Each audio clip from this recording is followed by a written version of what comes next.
सोहनी ने अपनी आदत के उलट कुछ ज्यादा ही मिठास के साथ शार्दुल से उसका हालचाल पूछा और बदले में शार्दुल ने उसकी चोटियों का और उसके दिखावटी अच्छेपन का मजाक उड़ा दिया। सोहनी चिढ़ते हुए बोली, अब ये क्या था भाई? तुमको सिर्फ मेरी बात का जवाब देना था कि तुम्हारा दिन कैसा गुजरा। ये इतना भी मुश्किल नहीं था। एक सवाल का सीधा जवाब देने के बजाय मैं कैसी दिख रही हूँ इस बात पर टिप्पणी कर रहे हो। जरा रुको, मुझे तुम्हारी इस हरकत के बारे में माँ और बाबा को बताने दो, फिर देखना। सोहनी की ये धमकी सुनकर शार्दुल की हंसी निकल गई, जिसे उसने बमुश्किल दबाया। सोहनी के चेहरे पर चिढ़ साफ नजर आ रही थी। शार्दुल जानता था कि बिना मतलब सोहनी किसी से भी ठीक से बात नहीं करती थी। जब उसे कुछ चाहिए होता था सिर्फ तभी वो अच्छे से पेश आती थी। शार्दुल की छठी इंद्री उसे बता रही थी कि इस बार का सोहनी के दिखावटी अच्छे व्यवहार का लेना देना जरूर शार्दुल की पालतू यानी शिजा से जुड़ा हो सकता था। इसलिए वो बात को यहीं खत्म कर रहा था, लेकिन सोहनी को गुस्से में देखकर उसे अजब सा लुत्फ मिल रहा था। उसने सोचा कि अगर सोहनी नहीं होती तो वो पूरी तरह से ऊब जाता और उसे कोई मनोरंजन नहीं मिलता। फिर शार्दुल ने सोहनी की धमकी का जवाब दिया, तो तुम अपनी माँ और हमारे बाबा से मेरी शिकायत करोगी? क्या तुम्हें लगता है कि मुझे इस बात से कोई फर्क पड़ता है? एक दिन तुम अपने ऐसे बुरे बर्ताव के लिए मेरे सामने गिड़गिड़ाकर मुझसे माफी मांगोगे भाई, देख लेना। मैं भी उस दिन का बेसब्री से इंतजार करूंगा सोहनी। हालांकि मुझे ये कहना नहीं चाहिए, लेकिन तुम्हारा तुच्छ व्यवहार तुम्हें सिर्फ हंसी का पात्र बनाता है और कुछ नहीं। कैसे बच्चों की तरह छोटी छोटी बातों पर झुंझलाती रहती हो। सोहनी के अच्छेपन के नाटक वाला मुखौटा अब धीरे धीरे फिसल रहा था और उसकी जगह उसका गुस्सा ले रहा था। शार्दुल इसी का इंतजार कर रहा था। वो सोहनी को वहीं छोड़कर आगे बढ़ गया। दयाल ने अपने मालिक के पीछे चुपचाप चलना शुरू कर दिया। ये काम वो सबसे अच्छा करता था, लेकिन शार्दुल के इस तरह उसे नजरअंदाज कर देने ने भी सोहनी को उसे बात करने या उसके पीछे आने से नहीं रोका। अच्छा, इतना गुरूर? अगर मैं आपसे कहूँ कि आज आपकी लाडली बड़ी बहन अवंतिका दीदी आपकी उस गुलाम को ऊपर परछत्ती में लेकर गई थी, तो क्या तब भी आपका व्यवहार मेरे साथ ऐसा ही होगा? सोहनी के इन शब्दों ने शार्दुल के बढ़ते हुए कदम रोक दिए। सोहनी के चेहरे पर एक अजीब तरह की संतुष्टि आ गई। दयाल के कदम भी शार्दुल के ठीक पीछे रुक गए और उसका चेहरा पीला पड़ गया। उससे रहा नहीं गया और उसने अपना मुंह बंद न रखने के लिए सोहनी को मन ही मन कोसा। शार्दुल ने बिना पीछे मुड़ केवल अपनी गर्दन हल्की सी मोड़कर जवाब दिया, अवंतिका ऐसा कभी नहीं करेगी। तो भाई, तुम अपनी बड़ी बहन अवंतिका से खुद क्यों नहीं पूछते?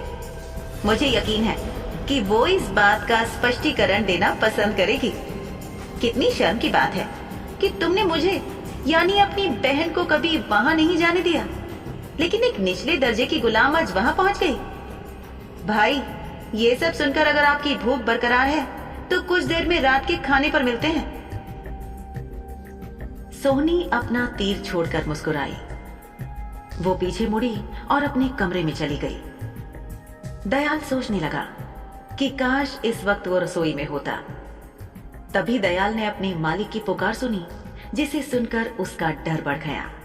दयाल! दयाल को अपने गले में कुछ भारीपन सा महसूस हुआ, जिसे उसने मुश्किल से निगलकर अंदर किया। उसकी कनपट्टियों पर पसीना आ गया था। वो सोच ही रहा था कि क्या जवाब दे कि तभी शार्दुल की आवाज गूंजी, ये सोहनी क्या बोलकर गई अभी अभी? क्या ये सच है? मुझे इसका जवाब दो फौरन, इंतजार मत करवाओ। शार्दुल ने अपने शब्द बहुत गुस्से में दयाल को धमकाते हुए कहे थे। दयाल को शाह हवेली में खानसामे के तौर पर काम करते हुए काफी साल हो गए थे, लेकिन आज तक उसने कभी भी अपने मालिक को इतनी ऊंची आवाज में बात करते हुए नहीं सुना था। दयाल ने सोचा कि शायद शार्दुल का गुस्सा उसकी उस कुटिल मुस्कान से बेहतर हो, जिस मुस्कान के साथ वो अपने नौकरों को बुरी बुरी सजा दिया करता था। दयाल ने उम्मीद की कि उसका मालिक उसकी गर्दन उसके धड़ से अलग न कर दे, मालिक, जब मैं लड़की को कमरे में बंद करने के बाद रसोई का काम निपटा रहा था, तब अवंतिका मालकिन ने उसे कमरे से बाहर निकाल लिया था। मामला बहुत ज्यादा संजीदा नहीं था, लेकिन ज्यादातर शुद्ध खून वाले पिशाच गलतियों को माफ नहीं करते थे। शार्दुल ने दयाल का जवाब सुनने के लिए अपनी सांस रोक रखी थी। उसने दयाल का जवाब साफ साफ सुन लिया था, लेकिन फिर भी वो जवाब सुनते ही वो दहाड़ा। क्या कहा? मैंने तुम्हें करने के लिए सिर्फ एक काम दिया और तुम्हारे लिए वो भी करना मुश्किल हो गया? हटो, मैं उस लड़की को देखने जाता हूं। शार्दुल लंबे लंबे डग भरता धड़धड़ाते हुए बैठक में बनी सीढ़ियों से होता हुआ ऊपर चला गया और दयाल ने एक राहत की सांस ली। कमरे के बाहर पहुंचकर उसने धीरे धीरे उसकी कुंडी खोली। उसने जानबूझकर दरवाजे पर कोई ताला नहीं लगाया था, क्योंकि वो ये देखना चाहता था कि क्या उसकी नन्ही चिड़िया भागने की कोशिश करेगी या नहीं। हालांकि वो भागी नहीं थी, लेकिन उसने अपने मालिक के बनाए हुए नियमों का पालन न करके नाफरमानी की थी। इस लड़की ने बार बार शार्दुल के धैर्य की परीक्षा ली थी। शार्दुल ने कुछ हद तक दरवाजे पर ताला इसलिए भी नहीं लगाया था कि वो शिजा की परीक्षा लेना चाहता था कि कहीं मौका पड़ने पर वो भाग तो नहीं जाएगी, और साथ ही उसने ये भी सोचा था कि अगर वो भागने की कोशिश करेगी तो शार्दुल उसकी पिछली सजा, जो शिजा को मिलनी बाकी थी, उसमें नई सजा जोड़कर उसे सबक सिखाएगा। दरवाजा खोलकर शार्दुल अंदर गया तो उसने देखा कि शिजा खिड़की पर खड़ी बाहर कुछ देख रही थी। जो भद्दी पोशाक शार्दुल ने उसे पहनने को दी थी, उसमें वो अभी बहुत बुरी लग रही थी। जितनी बुरी लगे उसके लिए उतना ही अच्छा था। शिजा खिड़की से बाहर देखने में व्यस्त थी। उसे पता ही नहीं चला कि कब शार्दुल उसके पीछे आकर खड़ा हो गया। खिड़की के कांच पर शिजा का अक्स नजर आ रहा था।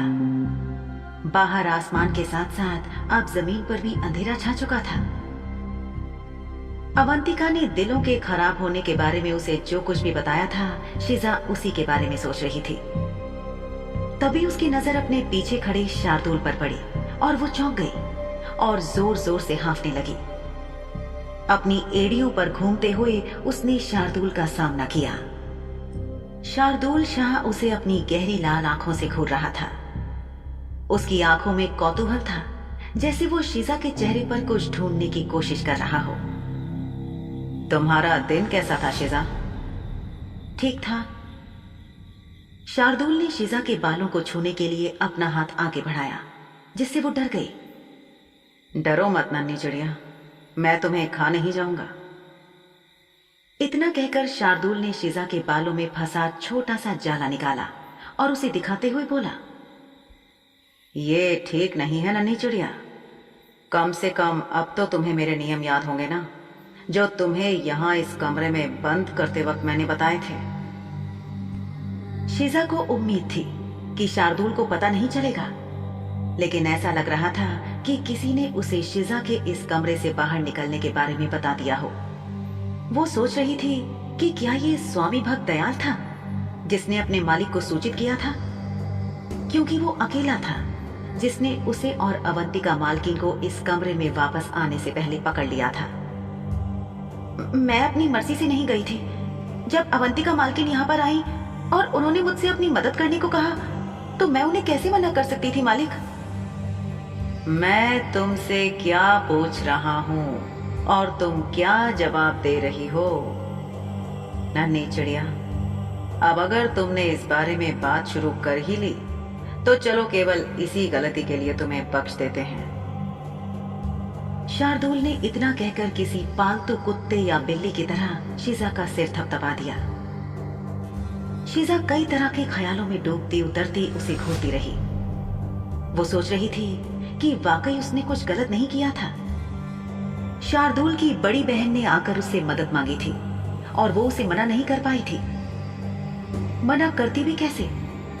शिजा इस हवेली में एक गुलाम थी और अवंतिका उस शख्स की बहन जो उसे खरीद कर लाया था। वो शिजा को कुछ समय के लिए यहाँ से बाहर ले जाना चाहती थी, जिसके लिए शिजा दिल से उसकी आभारी थी। तभी उसने शार्दुल के शब्दों पर गौर किया। उसने कहा था, केवल इस गलती के लिए। शिजा ने नजरें उठाकर शार्दुल की तरफ देखा। उसके चेहरे पर वही चिरपरिचित कुटिल शैतानी मुस्कान तैर रही थी। तुमने उस पीले फूलों वाली रेशमी पोशाक के साथ जो भी किया था, मैं वो भूला नहीं हूं। मेरी याददाश्त बहुत अच्छी है। ये एक बड़ा वरदान भी है और अभिशाप भी। आओ नन्ही चिड़िया, तुम्हें सजा देने का वक्त आ गया है। मेरे पीछे आओ। शार्दुल ने पीछे मुड़कर शिजा को जल्दी अपने पीछे आने के लिए कहा। शिजा उसके पीछे नहीं जाना चाहती थी, लेकिन उसके पास कोई दूसरा चारा भी नहीं था। जो बोओगे वही काटोगे। ये कहावत आज शिजा को अपने लिए एकदम सटीक लग रही थी। उसने खुद को जल्दबाजी में कोई बेवकूफाना हरकत ना करने के लिए तैयार किया और आवेश में ना आने की कोशिश करने लगी।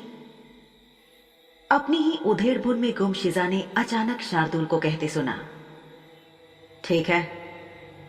क्या मालिक? उसकी नजर अपने आगे चल रहे शार्दुल पर पड़ी, जिसने शिजा से एक सवाल पूछा था जो उसने नहीं सुना था। तुम गुलामों के पास क्या बहाना है बात का जवाब समय पर नहीं देने के लिए? ठंड में तुम्हारा दिमाग भी जम गया है क्या? शिजा को समझ नहीं आया कि क्या उसे बताना चाहिए कि उसने शार्दुल की पूरी बात सुनी ही नहीं थी। फिर उसे डर लगा कि कहीं ये बात बताने से उसकी सजा और ना बढ़ा दी जाए। उसने बिना सोचे समझे हामी में सिर हिलाया और कहा, जी हाँ मालिक। वाह, क्या कमाल भावना है और अद्भुत साहस। बिना एक भी शब्द अपने मुंह से निकाले वो चुपचाप शुद्ध खून वाले पिशाच शार्दुल का हुक्म मानते हुए उसके पीछे पीछे चलने लगी।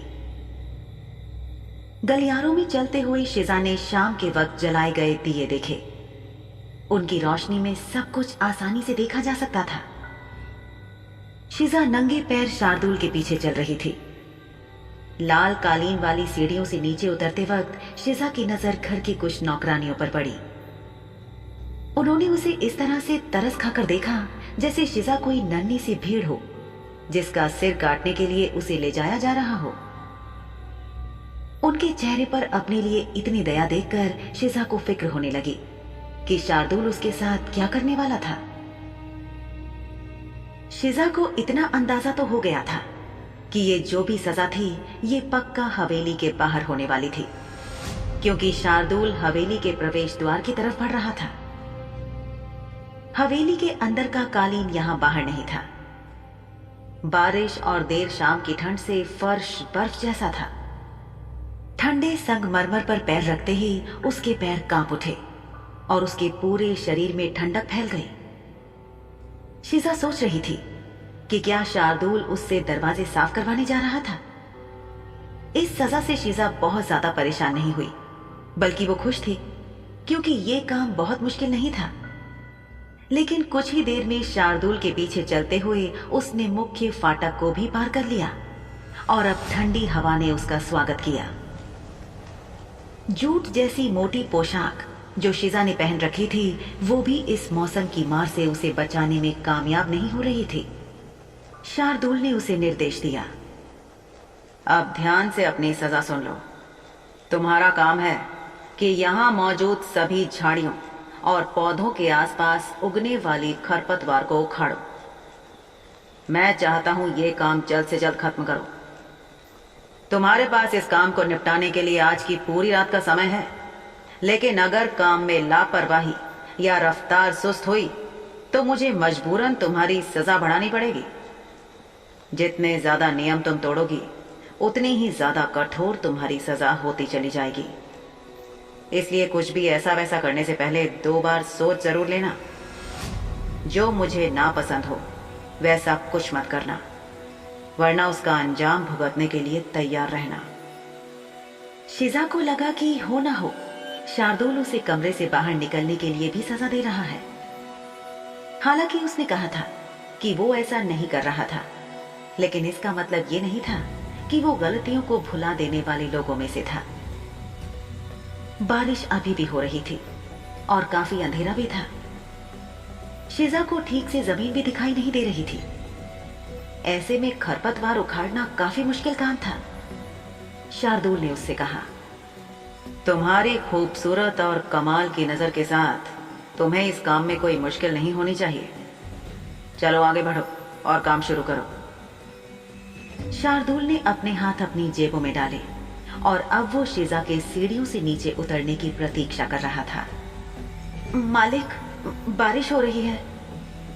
मैं अंधा नहीं हूं शिजा, मैं देख सकता हूं कि बारिश हो रही है। तुम चिंता मत करो, 1 आध घंटे में बारिश रुक जाएगी। तुम काम शुरू करो। शार्दुल ने बहुत बेपरवाह होकर जवाब दिया। शिजा का बुखार जरूर उतर गया था, लेकिन शार्दुल उसे फिर से सर्द रात में खुले आसमान के नीचे फिर से बारिश में भीगने के लिए छोड़ रहा था। वो सोचने लगी, कहीं वो ये योजना तो नहीं बना रहा कि मुझे तब तक बारिश में भिगोएगा जब तक कि मैं मर नहीं जाती। कितना जालिम और पत्थर दिल है ये। एक एक सीढ़ी करके अपने दांत पीसती शिजा सीढ़ियों से उतरी। उसे मुख्य प्रवेश द्वार से दूर बगीचे की ओर जाना था। यहां तक आते ही बारिश की बूंदें उस पर पड़ने लगी थी। ये हल्की फुल्की बूंदाबांदी नहीं, बल्कि तेज बारिश थी। शिजा बगीचे की ओर चलने लगी। उसी पल शार्दुल ने देखा कि हवेली का मुख्य फाटक खुला था। ये सोचकर कि किसी मूर्ख नौकर ने दरवाजे खुले छोड़ दिए थे, वो बाहर उन्हें बंद करने के लिए आया। बाहर आकर उसने अपने मालिक को फाटक के बाहर बगीचे में कुछ देखते हुए पाया। जिज्ञासा के चलते वो अपने मालिक की ओर चल पड़ा और वहां उसने शिजा को बगीचे की तरफ जाते हुए देखा। मालिक शार्दुल साहब उसी को देख रहे थे। वो सोचने लगा कि इस ठंड और तेज बारिश में वो बगीचे में क्या कर रही थी। अपने मालिक से कोई सवाल पूछने की हिम्मत नहीं होने के कारण उसने पीछे हटने का फैसला किया, लेकिन शार्दुल को उसकी उपस्थिति का आभास हो गया था। दयाल दबे पांव खिसकने की कोशिश में था जब उसके मालिक शार्दुल ने उससे कहा, कहां जा रहे हो दयाल? माफी चाहता हूं मालिक, मैं बस यहां से गुजर रहा था। दयाल ने अपना सिर झुका लिया और अचंभे से वो सोचने लगा कि क्या आज तक कोई ऐसा व्यक्ति हुआ है जो उसके मालिक शार्दुल शाह की नजर से बच सका हो। जाओ और अवंतिका को बुला के लाओ। उसे कहना कि उसके प्यारे छोटे भाई ने उसे बुलाया है। अपने मालिक के हुक्म की तामील में दयाल वहां से लगभग भागता हुआ हवेली की तरफ बढ़ चला ताकि अवंतिका मालकिन को बुला सके जो उसे बचा सकती थी। अगर कोई था जो दयाल के मालिक शार्दुल से समझदारी से बात कर सकता था तो वो उसकी बड़ी बहन थी, लेकिन कभी कभी वो भी विफल हो जाती थी। शाह हवेली के ज्यादातर नौकर नौकरानियां कोई भी गलती हो जाने पर अपनी गर्दन बचाने की प्रार्थना लेकर परिवार की सबसे बड़ी बेटी अवंतिका के ही पास जाते थे, क्योंकि वो शाह परिवार के अन्य सदस्यों की तुलना में थोड़ी समझदार थी। इस हवेली में काम करना 2 धारी तलवार पर चलने से कम नहीं था, जहां अक्सर शाह परिवार की नापसंदगी का कुछ कर बैठने और फिर अपना गला कटने की चिंता होती थी।